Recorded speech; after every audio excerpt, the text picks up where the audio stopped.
Broadcasting from the business capital of the world, this is the Podcast Business News Network. And welcome back, everyone. She is all about holistic healing. And the more and more we get together, the more I learn how Chinese medicine can support all of us in many different ways. And that includes acupuncture, also herbal remedies, and so many other modalities that Dr. Kelly offers. Today, we're going to talk about acupuncture and relief of tooth pain. I didn't even know there was a connection there. I'm learning that acupuncture can support and help relieve symptoms and pain for many different things. She's located in New York City, and it's great having her back here. Dr. Kelly, welcome. How are you doing today?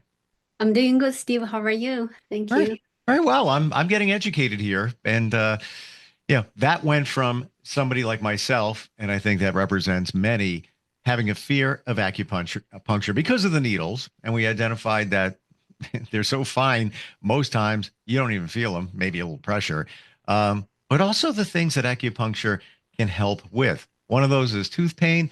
I never even thought of it. Tell us more about it. Yes, actually, even myself, even my teacher, because we have the Huangdi Neijing class every other week. So actually, in one of the class, I mentioned about tooth pain. Even my teacher, who has been practicing and teaching for more than 30 years, she said, well, usually tooth pain, when we go to dentist, in Chinese medicine, we usually don't treat it. So I'm like, oh, really? So look like most of the acupuncturists or Chinese medicine doctors, they don't even treat tooth pain. But last year, I got a tooth pain. I usually don't go to dentist unless just for cleaning. But last time I went there, they did an X-ray. They said, "Wow, Dr. Kelly, you got a very bad cavity, and we think you need a root canal treatment." So by that time, I have no idea what the root canal treatment is. So my dentist referred me to another dentist in my building, like where I practice my acupuncture. I went there, they explained to me how the procedure look like. Like they said, oh, you have a lot of infection in one of the tooth, and we have to put a lot of antibiotic to kill the bacteria. Then we have to kill the nerve linked in that tooth. I'm like, if you cut the nerve, my tooth is not gonna feel anything. So to me, that's not a perfect treatment. But that's usually what they do for root canal treatment because the cavity is so big, so deep, they have to cut the nerve. So I said, okay, let me think about it. So I went back. I never, by the way, I do acupuncture on my face, on my body, but I never put a needle on my gum because it's kind of like so sensitive. I'm like, oh my God, it's gonna be so painful. I don't want to do it. So I was dragging until one day I feel the tooth pain really bother me. I'm like, okay, let me do it because I don't want to do the root canal treatment. First, it's so expensive. It's several $1,000s. The insurance doesn't even pay. You have to pay from your own pocket. And, the procedure they explained to me, they're going to be more like 2 treatments at least. And, they had to cut the nerve stuff, like put tongue. And I'm like, no, I don't want to go there. So the only solution for me is either take the herbs to do acupuncture. So I'm like, let me do acupuncture. Let me brave enough to do it. So I put a needle on the gum where I feel the tooth pain, and it helped. Wow.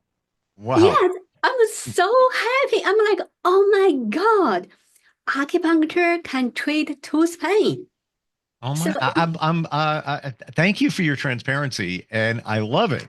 I love you for being open and honest about it. Here you are, somebody who practices acupuncture. You run deep, no pun intended, or maybe with everything you do, and you're still saying, "Yeah, I don't know what that's going to feel like if I put that needle, that acupuncture needle, into my gum." So did you just target where the pain was? Because as I understand from you, a lot of times we use certain points. The acupuncture needles are put in certain meridian points or pressure points, whatever they're called. Did you just go for the pain, where it was coming from? Very good question, Steve. Yes, usually we will go to the acupuncture point to put the needle in. But we also have some point called the ashi point, which means wherever, the pain is. So I just went where my tooth feel the pain, where, that tooth, I put the needle right over there in the gum. And actually, it was not that painful at all. Before I do it, I would imagine it's really painful. I would scream or something. No, no, no, no. Actually, it's not that painful at all. So I use like only half-inch needle. I put it in the gum and it really relieve the pain. I don't feel it. Wow. And how long did that relief last? How long so I put a needle in there. I usually let the needle return for like half an hour. That's usually my procedure when people come in for treatment. So I let it stay for half an hour, then I took it out. It can last for at least a day for my tooth pain. I did several times, but now it's totally gone. And you didn't have a root canal. I think I still have root canal, but I don't feel the pain anymore. Okay. Okay. And a lot of times there's different, I'm not a dentist, but a lot of times there's different steps that need to take place and can be pain along the way. But this is fascinating in terms of even if you're awaiting surgery, let's say you have some, a pain somewhere, an issue somewhere, and it's gotten to the point where you need some major things to take place medically to remedy the situation. Acupuncture can get you there instead of popping pills, Tylenol, Motrin, if it even works, or other meds. Wow, fascinating. Huh. Think about this. Acupuncture has been around for, dare I say, centuries. And back in the day, they didn't have a dentist. You didn't just show up and get in a chair back then and they, do a root canal. There had to be some way that the cultures took care of these things, acupuncture being one of them. Fantastic. Yeah, yeah, I agree with you. I mean, like you said, in the old times, thousand years ago, we don't have the dentist, right? We don't have so many surgeons around. So when people are sick, what do they do, right? Acupuncture. So like again for the tooth pain, because the dentist told me there is inflammation. But what the acupuncture can do is release the inflammation actually. So for example, tooth pain, there could be two reasons. One, we call the stomach fare. That's one of the reason can cause the tooth pain. That's why some people, they may have, like when they brush teeth, they will have tooth bleeding, the gum bleeding. Sure. Yeah, and some people even have the tooth pain. So that is a sign of stomach fare. So what do? We release the stomach fare. We put the fare off. So your stomach fare not going on, then you don't feel the tooth pain. Actually, in my whole life, I never really experienced tooth pain, to be honest, until last year. Until last year. Mhm. So yeah, I treat myself. Wow. So Now you said it sounded, and I want to make sure I understand this right.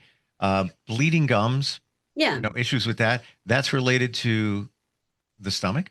stomach fare. Yeah, we call it stomach fare because usually, we have a lot of stomach points around the mouth over here. Uh-huh. So that's why when people have like gum issue, like bleeding stuff, people say, "Oh, you have stomach fare." Of course, we ask questions, right? Are you very easily to get hungry? Like usually people who have stomach fare, usually very easy to get hungry. They just eat. Maybe 1 hour, 2 hours later, they're so hungry they have to eat again. That's Wow. another sign for stomach fare. Wow.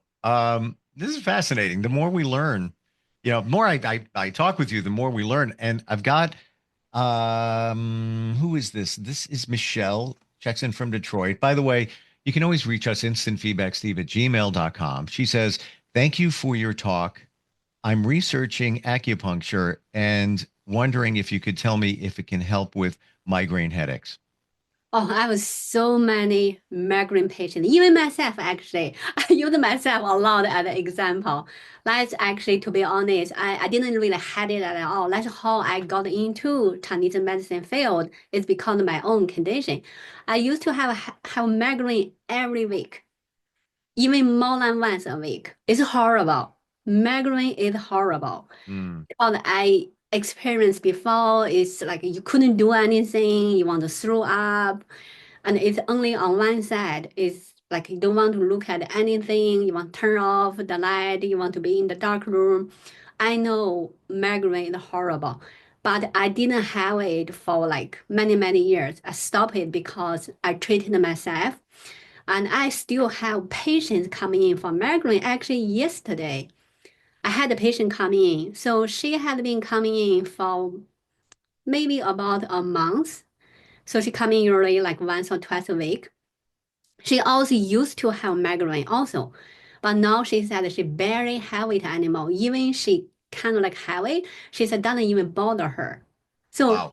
acupuncture can really really help about migraine. It's wonderful. Wow. When you were growing up, Dr. Kelly, was this part of your life, your childhood, your family? Chinese medicine, a lot of these remedies. Was that part of your culture when you were growing up? Actually, funny enough, Hmm. funny enough, when I was a child, when I got a cold, my father really took me to the Western doctor, give me like, you know, just antibiotics or even the IV. I was actually, when I was little, I was not a strong kid. I got cold very easily. Hmm. Even like until high school, I remember a lot of times in the winter, I got cold. I just go to the doctor. They give me antibiotic stuff. It's really horrible. Now I recall it. It's really horrible because all the antibiotics just Hmm. really bad for the body. Oh, I 1000% agree with you. And anytime a doctor says, well, you know what? I'm going to write you a script for an antibiotic right away. Yellow light goes off in my head, and I think about it. And I'm going to be honest. I had some health stuff going on, nothing major, dealt with it. But one doctor said he was going to write it for something, and I didn't agree. I didn't take it. I was fine. Yeah, and I don't even know why he suggested taking it. It almost didn't make sense in my mind. So we have to be our own advocates when it comes to our health, and certainly no harm in acupuncture. But you know what? We've never talked about this. Are there any side effects of acupuncture? If you really want to talk about side effect, I usually very open to my patients, right? I have patients coming in for facial rejuvenation. So I told them there might be, one or two points, when you put the needle, you may have a little bit of bleeding. And, you know, sometimes, I mean, not all the time, you may have a little boo-boo, you kind of little bruise, right? That could happen. That's a side effect. But don't worry, it will go away. It depends on people. It may take 1 week, it may take 2 weeks, or some people may take several days. That's a side effect. I'm not hiding it. I said, let's just. And that's minimal. You go for a lab. And by the way, just to reiterate, as we talked in the past, the needles for acupuncture are much, much smaller than, let's say, when they draw your blood in a lab test. Much, much smaller. And what happens from that? Occasionally, you have to put pressure on it when you're done. This is not the same thing with acupuncture, and you might have a little bruise. It's not okay. So then let's look at antibiotics. So side effects, the list goes on from multiple trips to the bathroom to sun sensitivity, stomach issues, like on and on and on. And now you're building up a tolerance to the antibiotic.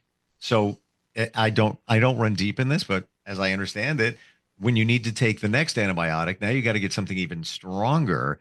So that's why I pick my battles when it comes to it. If you really need one, like you have a full blown infection, there's something going on there. You need to address it. Okay, antibiotic, but just not, let me give you one just in case. I would never do that. And I didn't. And I was absolutely fine. Absolutely fine. Yeah, thank you, Steve, to point out that. Yes, actually, you mentioned about when people have infection, they have to take antibiotic. Actually, acupuncture can treat the infection, right? Same thing as the herb. We have herb like huanglian. Sure. It's basically equal to antibiotic. It's just herb. So when people have inflammation, they can take the herb, they can do acupuncture.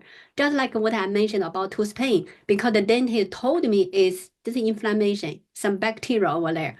So what I did, just put a needle in, the inflammation basically gone. I haven't went back to the dentist to check whether I still have cavity.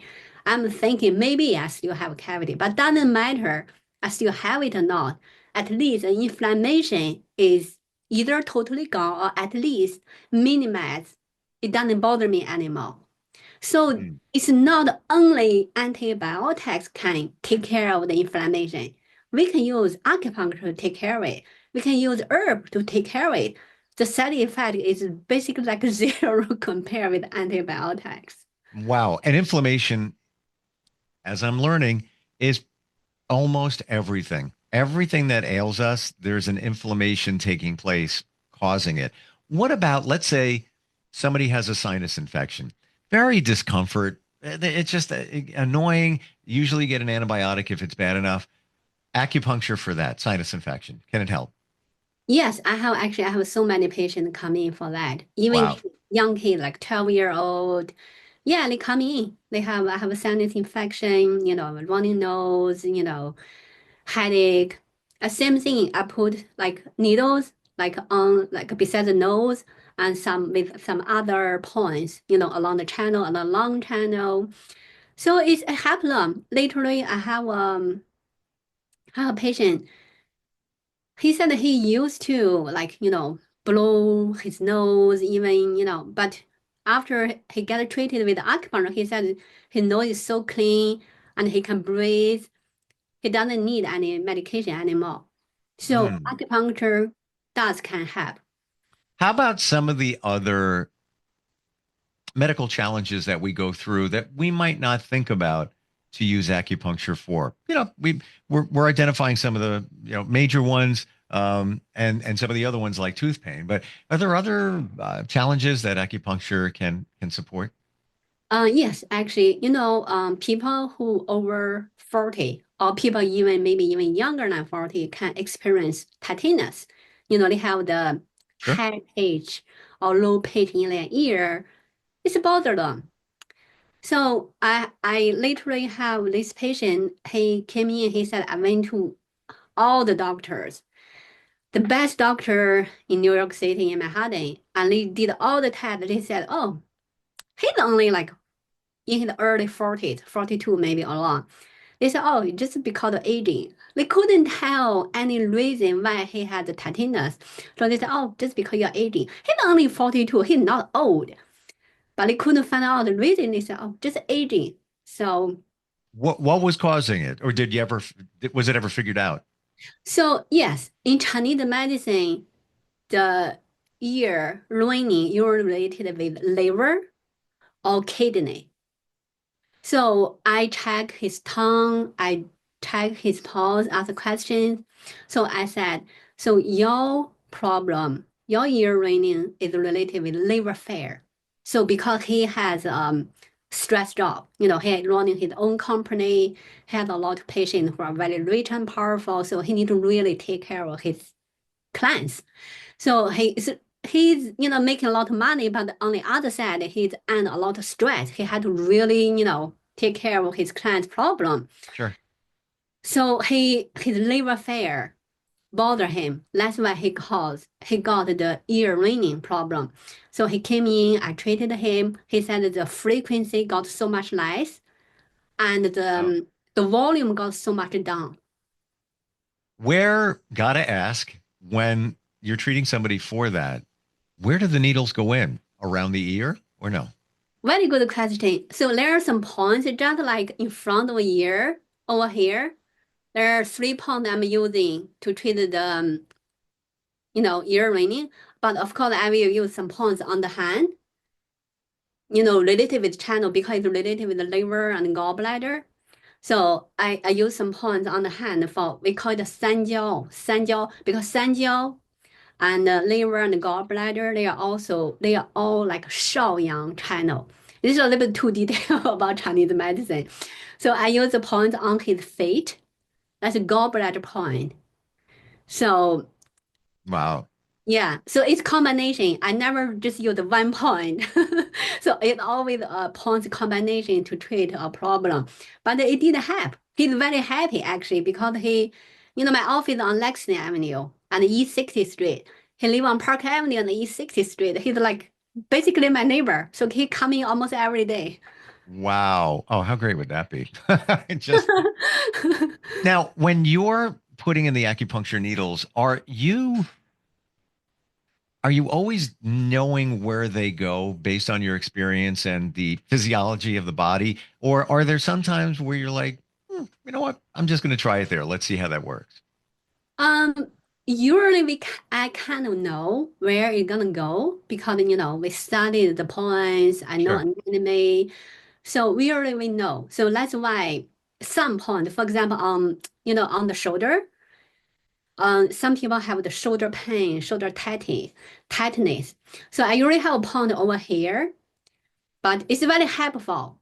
But I usually put the needle up, a blade up, because if I put the needle down, it's gonna maybe risky to the lung.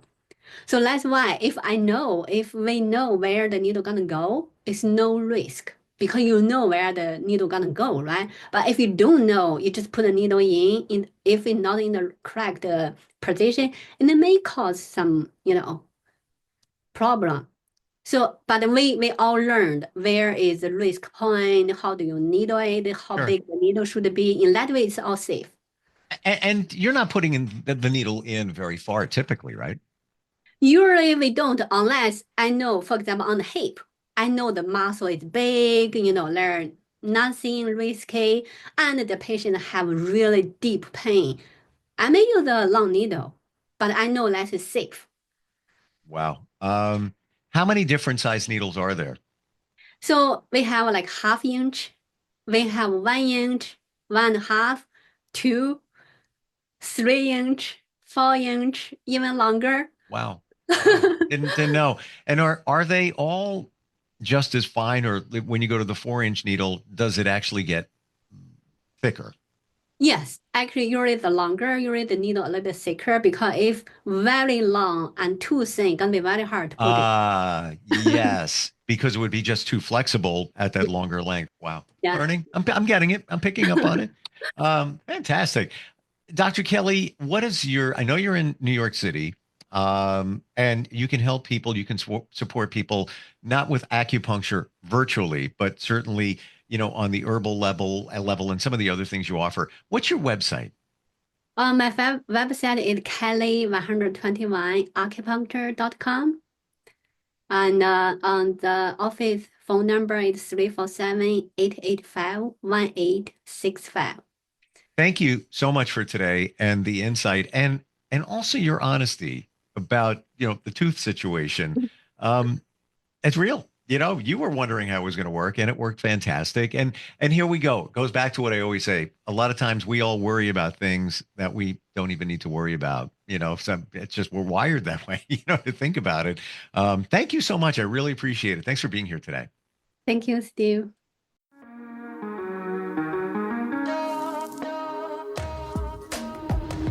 Broadcasting from the business capital of the world, this is the Podcast Business News Network.